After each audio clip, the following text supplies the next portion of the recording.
All right. Hello, everyone. Welcome to the Marshall W. Allworth Planetarium. My name is Jessica. I am the director and will also be your tour guide to the stars tonight. You've also met two of our students, Brayden and Amber, who will be helping out tonight. But for tonight's show, it's exploring the November sky. So we're going to take a look at what we can see up this month. It's going to be stars, constellations, planets. We got a couple of meteor showers to talk about. It's going to be really fun. Now, if at any time during the show you have a question, feel free to ask. I can't always see hands at the back, so feel free to just ask out loud. And if you're not comfortable with that, you can always come see me after the show and ask your questions as well. All right, well, I'm going to head to the back and we'll get started.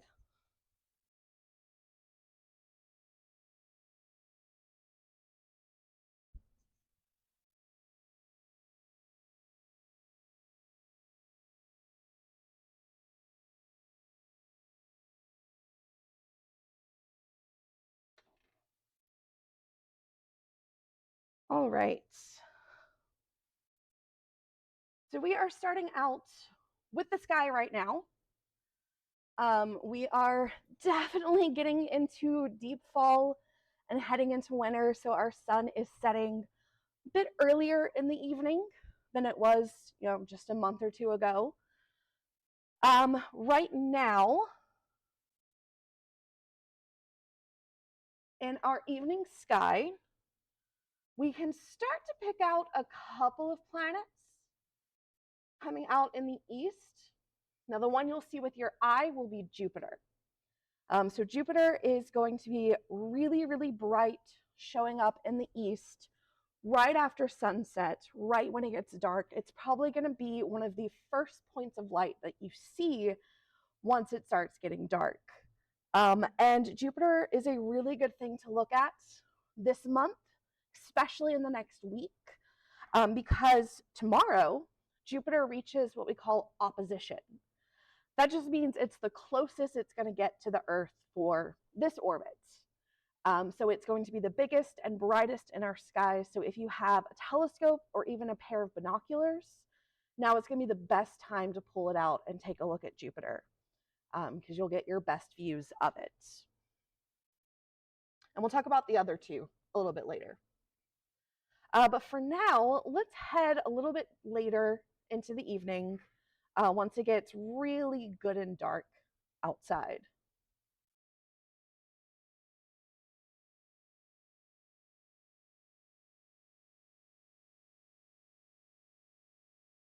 Which doesn't take us long.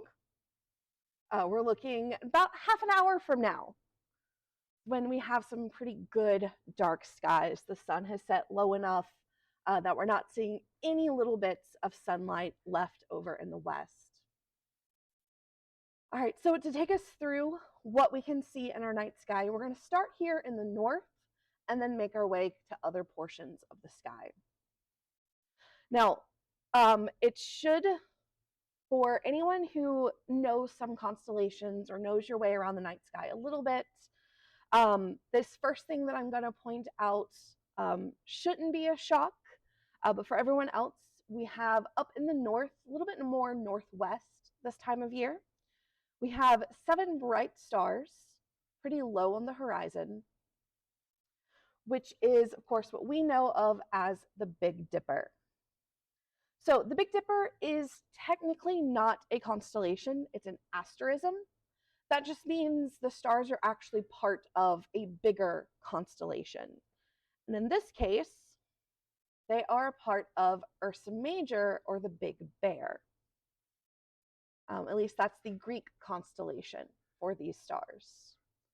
And to help us see a bear, I'll go ahead and turn on the art. But you can see how the handle of the Big Dipper is the tail of our bear, the cup is part of its body, and then we had to add on some extra stars to make the head and feet of the bear. And this time of year, our bear is kind of walking along the northern hemisphere. Now, of course, since we have a Big Dipper and a Big Bear, we must also have a Little Dipper and a Little Bear. They can be a little bit harder to find, but the easiest way to do so is to take those front 2 stars in the cup of the Big Dipper. And those are our pointer stars. And if we follow them, they will point us to this star named Polaris. You may know it as the North Star, though. And the North Star is the end of the handle of our Little Dipper. Our Little Dipper is also Ursa Minor, our little bear. There's no extra stars to add here. So we have, again, the handle of the Dipper is the tail of the little bear, and the cup is the body of the little bear. All right. Now, amongst our bears, right in between the two of them, we have our next constellation. And kind of weaving his way through the bears and up and around, we have Draco the dragon. And there he is. Now, the third star in the dragon's tail is a star named Thuban. And it's not very bright, but it actually was a very important star about 5,000 years ago. Because at that time, Thuban was actually the North Star, not Polaris.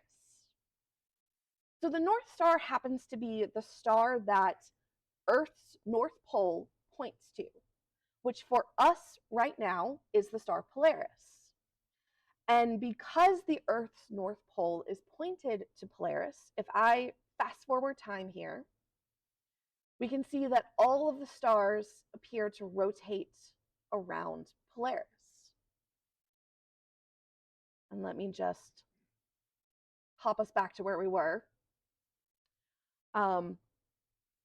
But Earth's axis wobbles, kind of like a top, and it wobbles over about 26,000 years, which means our North Star gradually changes over that 26,000 years. So right now, it used to be Polaris. 5,000, or right now it's Polaris. 5,000 years ago, it used to be the star Thuban.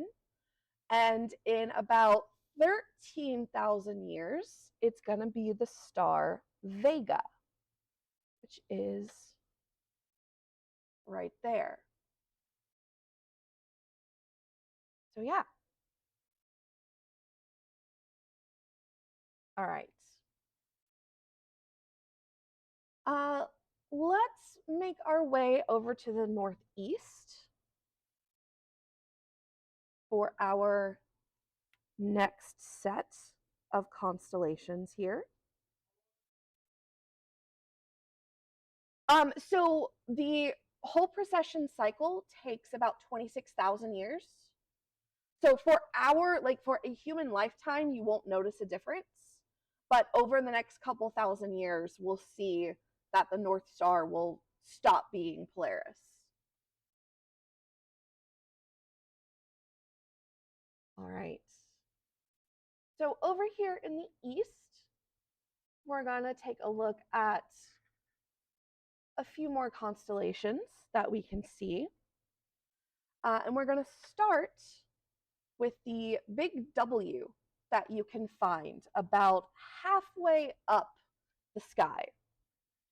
That big W is known as the Greek constellation of Cassiopeia. Now, I know turning a W into a woman, Cassiopeia is a queen, can be a little difficult. So generally, she's pictured as if she's sitting in her throne. So this is how this program draws her. Depending on whose artwork you look at, you might see a slightly different variation, because there's lots of ways that you can connect the dots and interpret those dots. But this is one of the ways you can do it, with Cassiopeia sitting in her throne. Now, just above her and to the left, so in between Cassiopeia and Draco the dragon, sits Cassiopeia's husband, the king Cepheus. Yes, he looks kind of like an upside down house. But again, we picture him kind of sitting in his throne. And then our king and queen together have a daughter named Andromeda. And the best way to find Andromeda is to take the rightmost part of the W of Cassiopeia and use it as an arrow. And when you do that, that arrow is first going to point you to this little fuzzy blob here in the night sky. That little fuzzy blob is the Andromeda Galaxy. Now, this is a galaxy entirely separate from our own, but you can see it with just your eyes. You do not have to have a telescope to see the Andromeda Galaxy. With a telescope, you will see a bit more detail, and let me just zoom in for us right here. There she is. The Andromeda Galaxy is a spiral galaxy just like ours, and it's actually bigger than our Milky Way galaxy. It's got about twice as many stars. And the Milky Way and Andromeda are on a collision course. The two of them will collide and merge into one megagalaxy in about 3 billion years. So nothing we have to worry about in our lifetime. And even when it does happen, if humans miraculously are still around, humans won't have to worry about that merger too much either, because galaxies are mostly empty space. So when two galaxies combine, it's not some chaos where you have stars and planets running into each other. You really just have the two galaxies combine into one bigger galaxy. And right now, the proposed name for this merged galaxy is Milkdromeda, which I personally hate. But we have 3 billion years to come up with a better name. And hopefully we do, because I don't like it.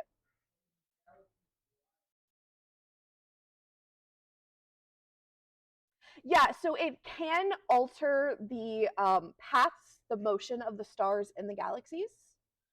So your orbits may not stay exactly the same, but the stars themselves will be fine. Yes, yeah, it will. That's why the orbits get affected, is because the gravity, because you're merging two galaxies, you're going to have a much more massive galaxy with a much stronger gravity, and that will alter the orbits.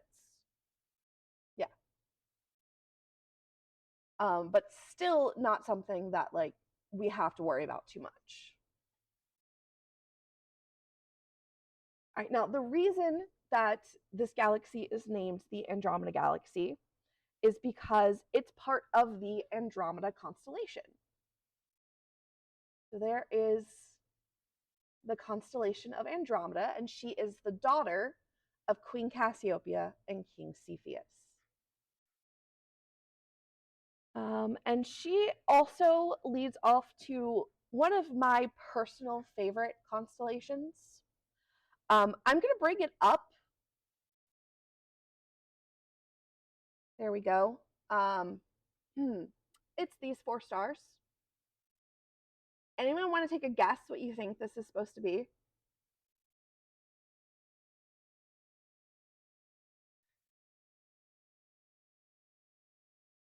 Well, would you believe that is the great winged horse of Pegasus? Yeah, it's a box. It's the great square of Pegasus. It's one of my favorites because it really highlights that constellations often do not look the way they quote unquote should look. You have to use a lot of imagination sometimes to be able to picture those images that you're supposed to see in the stars. All right. One last constellation over here in the northeast that I like to point out. And this one is going to sit just underneath our Queen Cassiopeia. And it's these group of stars here known as Perseus. So Perseus is a hero in many Greek stories. He is the guy who killed Medusa. Medusa is a gorgon. She has snakes for hair, and when you look her in the eyes, you turn stone. And Perseus is the guy who defeated her. And so that's why in the constellation we see him holding Medusa's head. But you'll notice that one of the stars in Perseus is one of the eyes of Medusa, and that star is named Algol. It's actually where our word ghoul comes from. And this star had a bit of a reputation, and this goes for not just the Greeks, but a lot of cultures around the world had something with this star, and it usually was like a demon star or an evil star in the sky. And that's because, one, the star has a red tint to it. It is kind of reddish in color. But what Algol does is its brightness actually noticeably changes. Every about 3 days, the star will dim for about 10 hours before it brightens back up again. And so for the Greeks, it was the blinking demon eye of Medusa. For the Egyptians, they saw this as I believe it was the eye of Horus, and they actually used it as kind of like is it going to be a good day or a bad day? Because when the star would dim, to them that meant the god was very angry, and so that was a bad day to do anything. You didn't want to do anything during that time period. But while it was fully lit, he was happy and he was good, and you were free to go about what you needed to do. Now, the reason the star blinks or dims periodically is because it's what we call an eclipsing binary star. So there's actually 2 stars there, not just one. And they're lined up so that as they orbit each other, every so often, one star will pass behind the other. And the 2 stars in Algol are very different brightnesses. So we see when the brighter star goes behind the dimmer star, that bright starlight gets blocked and we see Algol dim. And then when it comes back around, it brightens back up again. And we don't notice much of a difference when the dimmer star goes behind because it's so dim that it doesn't make a noticeable difference. We only notice when that brightest star goes behind, and that's, again, roughly every 3 days for about 10 hours. All right. Now, there are a couple of really cool things to take a look at in this portion of the sky other than just the Andromeda Galaxy.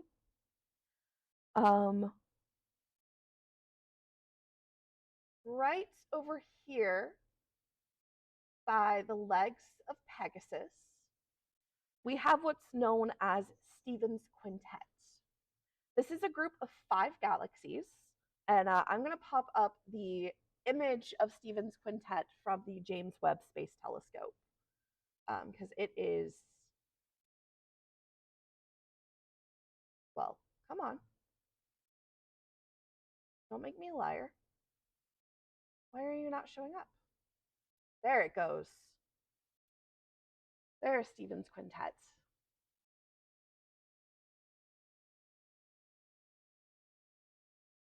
So it's 5 galaxies. 4 of them are actually part of a small galaxy group. And then the 5th is not part of the group. It's just along the line of sight. So this is a really, really pretty group of galaxies to look at if you have a telescope. All the lights reflected from one sun or many suns? Many, many billions of stars. Yeah. And in fact, in this one, this is the galaxy that's not part of the group.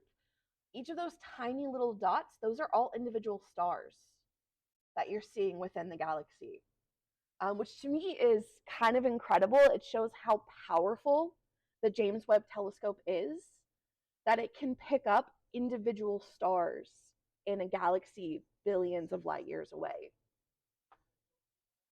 It's in space. So it launched on Christmas of 2020. It might have been 2021. My dates are all mixed up now. but it's been in orbit for over a year now, and it's doing spectacular work. As you can see, this was one of the first images that it released.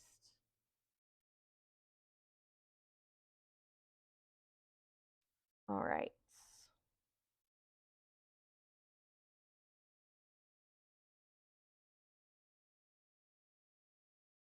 I don't have any pictures of black holes right now. That is something that I could get for a future show, but I don't have any programmed in at the moment.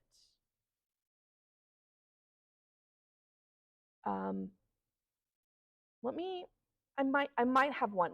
I can check at the end and see if I can find one. But one last thing over here. Also, over in Pegasus, right at the tip of Pegasus's nose, we have the Great Pegasus Cluster. And this is a star cluster. It's known as a globular cluster. So it's a group of several thousand stars that are packed in really close together. And so they give this, to me, when you look at them through a telescope, they look either like a little puff of glitter or like these glittering gems in the eyepiece. It's really pretty. I love looking at globular clusters. All right. I'm going to turn us now a little bit more to the east.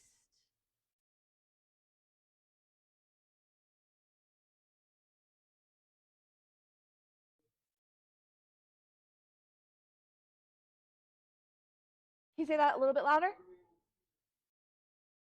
So this would be the sky tonight.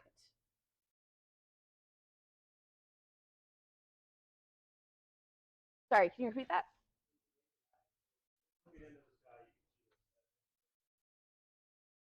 Yeah, so everything that you're seeing right now, you could see with the naked eye. If you wanted to see like that cluster or the galaxy group, you would need a telescope to be able to see those.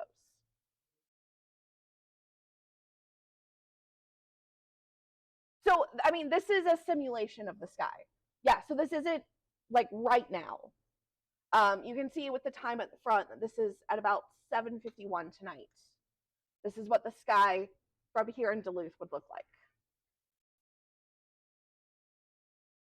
I'm gonna go a little bit more southeast.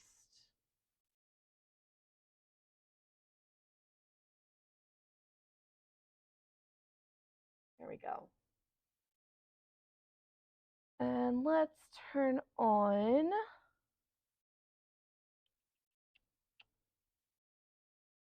get Jupiter back.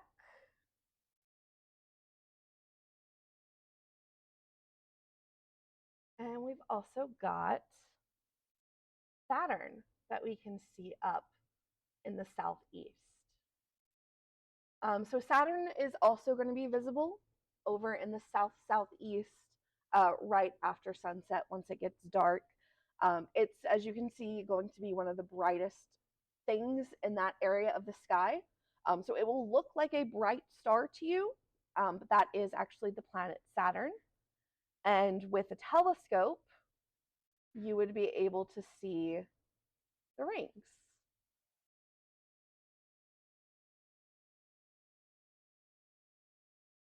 And then, as I mentioned, over in the east, right at sunset, we also have Jupiter visible, which with a telescope, again, you'd be able to see those stripes in the clouds of Jupiter.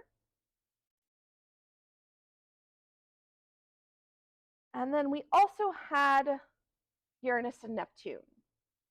Now, Uranus and Neptune are two planets that you cannot see with your eye. You do need a telescope to be able to see them. They're just too faint to see with your naked eye. But about mid-month is the best time to try and see the planet Uranus, because that is when it will be at opposition. So that's when it's going to be the closest to the Earth. So it will be the biggest and brightest and easiest to see. And with both of these, you won't see much, but you should be able to make out the blue color of both of the planets.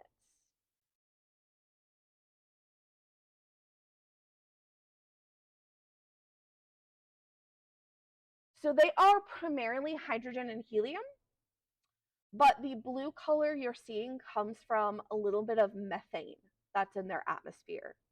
And the methane reflects blue light, and that's what gives the planets their blue color.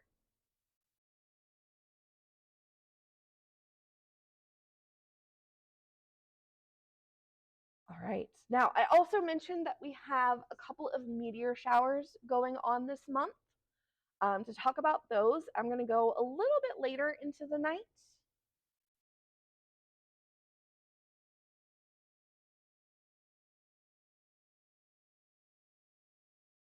So our first meteor shower coming up is going to peak the night of November 5th. And that is going to be the the southern Taurids meteor shower. So they will appear to come from the constellation of Taurus the Bull, which is why they're known as the Taurids.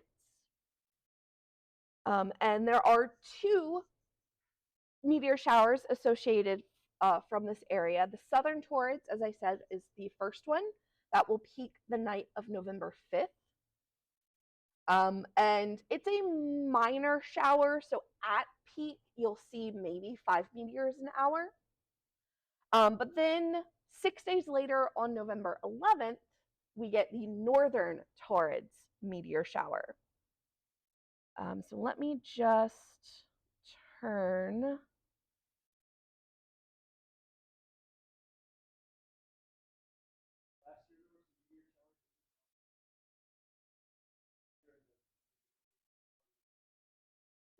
Mm-hmm.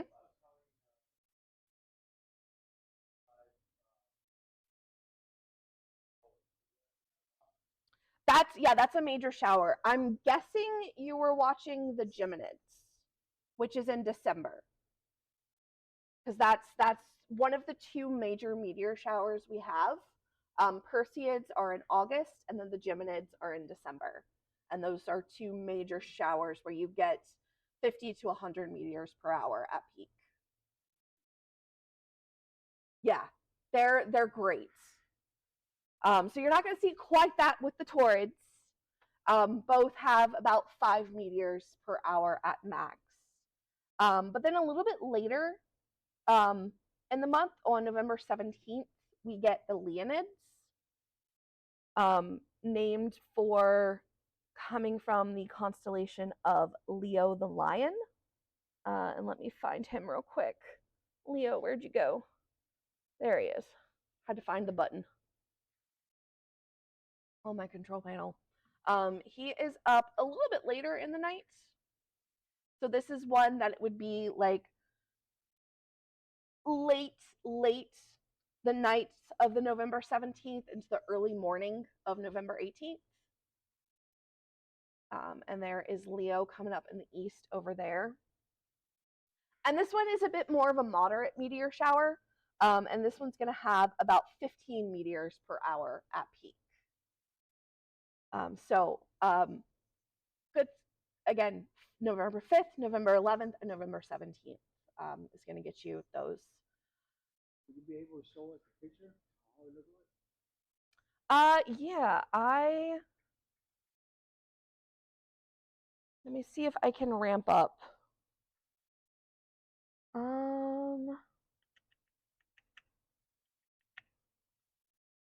Because I have them on, but the thing is, because we're not at the date, so hold on, let me see real quick.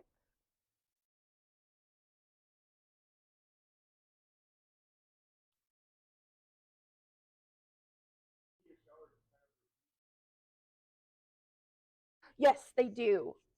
They're come pretty much the same time each year, and that happens because they're the result of debris left behind by comets. So every time we pass through that debris trail from that comet, we get a meteor shower.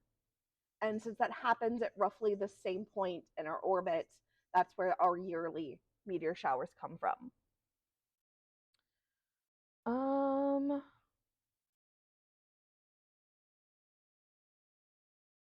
I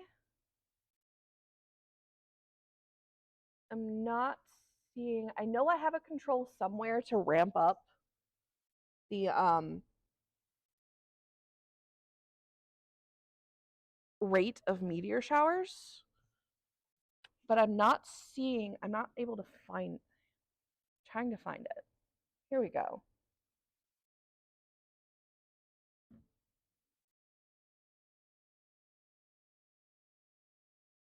So that would be, for example, the southern torrids.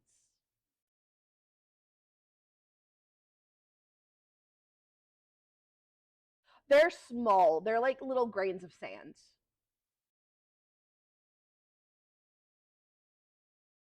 So this is a very exaggerated rate, as you can tell, just to make it more noticeable. But you see that they all seem to originate from the constellation of Taurus, but that's actually not the direction you're going to want to look when looking for the meteors. You want to look more to the side. And so for the Taurids here, with them being kind of south, you would want to look either east or west. That way you're catching the meteors as they stream across the sky. Yeah. Is that what they call a shooting star? Yes. Yes, a meteor is a shooting star. Mm-hmm. Yeah, they're on average about the size of a grain of sand. And what happens as it falls through the atmosphere, it heats up, and that's what we see as the glow. We're seeing it heating up as it falls through the atmosphere. And that's why it's very quick, because it doesn't take long for it to heat up so much that it vaporizes. Yeah. All right. Well, with that, I'm going to fast forward time once again to bring us back through the night.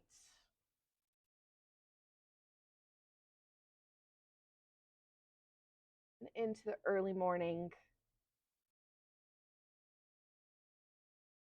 where eventually we'll see the sun rise up in the east, bringing us back to the daytime. And that will bring us to the end of our show for tonight. Yeah. So I'm going to bring the lights up. Before you head out in front of the TV, there are star charts. Take one of those with you. It will have the stars and constellations we talked about. It also has the dates for the meteor showers on it. That way you can have that as a little reminder for all of that. But yeah, thank you all so much. I will be back here if you have any other questions. Otherwise, have a safe trip home and a good rest of your week. Thank you, Maddie.